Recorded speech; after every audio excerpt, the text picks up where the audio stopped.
Current progress on a 6x12 Wells Fargo 2015 cargo trailer. I bought it new for about $3 grand back in Pennsylvania, back in 2015. Started the diamond plate box. It's 39 inches wide. It's supported on that side. It's so I can add 3 to 5 batteries up here for the solar setup. Currently there's 2 100 watt panels up on the roof. I'm going to do a total of 6. So there's that. It'll be 600 watts a panel. Currently for temporary use, the panel's coming into here, and inside here is a 100 amp lead acid regular standard battery and a little 10 amp charge controller for now. So that's what's in there now, is just one standard marine battery type of thing. Come around this way, you got your water inlet and your fresh water inlet. Come around this way, you got your wastegate down there. It's a 15-gallon black water tank that is a 30 amp RV connection. When I got the trailer, I was kind of happy because it had LED lights already around, all the way around it.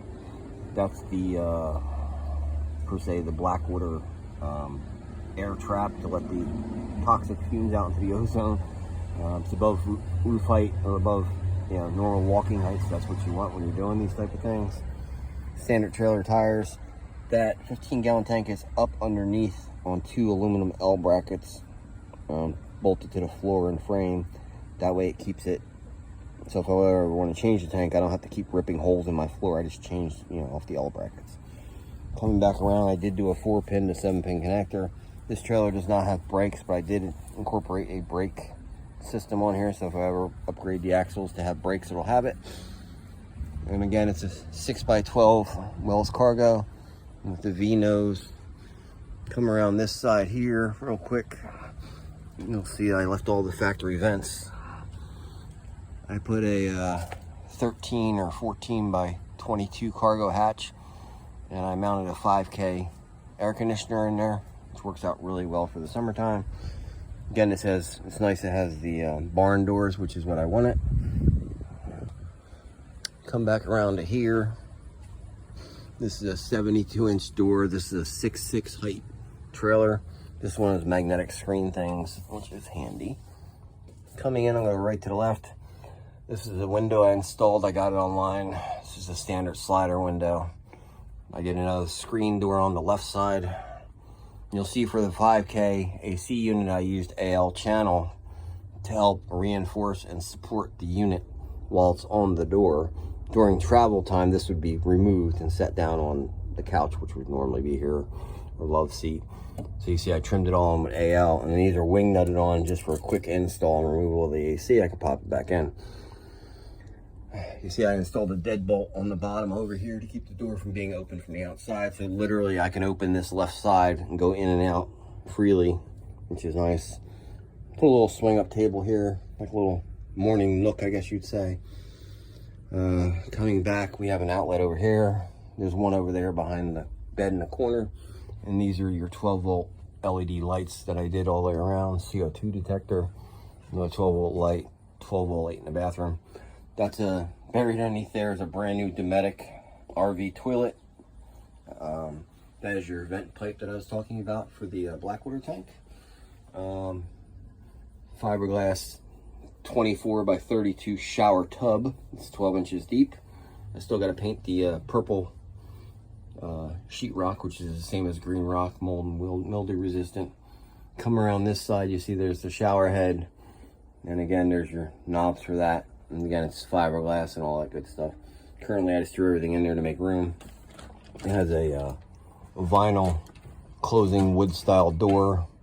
I did make sure that when I'm sitting in there, I measured this all out quite a bit before I did any holes, because once you put a 4-inch hole in the floor, you're pretty much screwed, or any holes for any of the drains.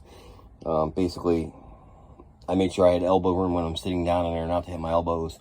And I wanted a separate shower tub, because I didn't feel like sitting in my shower while using the bathroom, if you know what I mean. So that worked out well. Linoleum flooring was a scrap from Home Depot. It runs about another 2 feet under there. That's indoor-outdoor carpeting, which I had padding put under. Come back this way. You got a 2 or so cubic foot refrigerator with a freezer compartment. Go over here, you got your little black water tank sensors, which are working.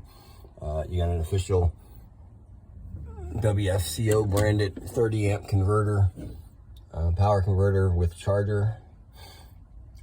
Outlets for 12 volt, 6 circuits.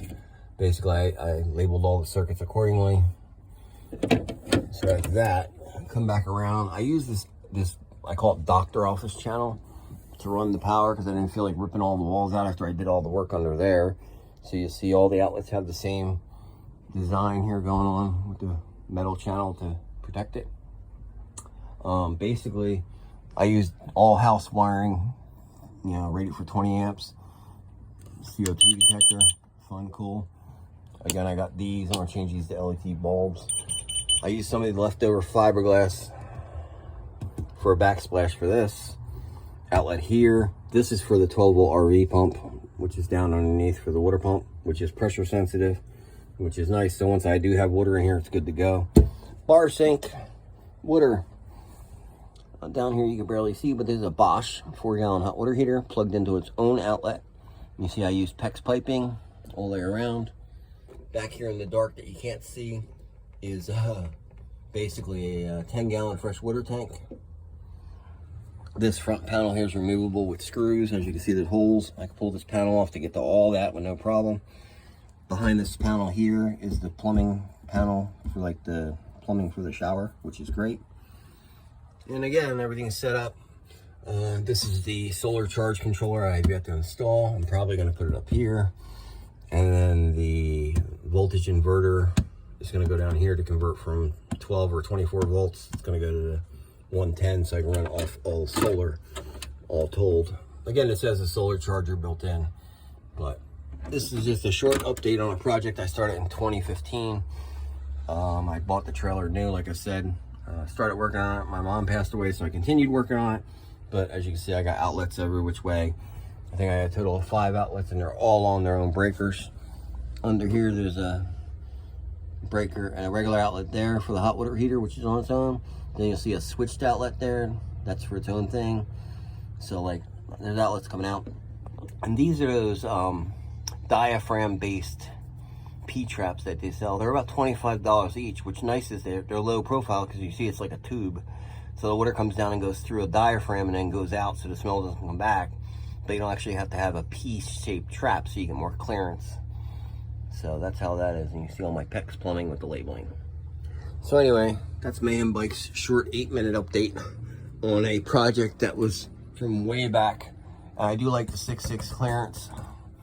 Behind these walls is the white insulation board covered by silver bubble insulation, covered by the original 1/2 inch or 5/8 dry deck board, as they call it, aka press board type stuff, covered up by this paneling, which again, I did a slight test when I had one of those little tiny Mr. Buddy single heaters in here.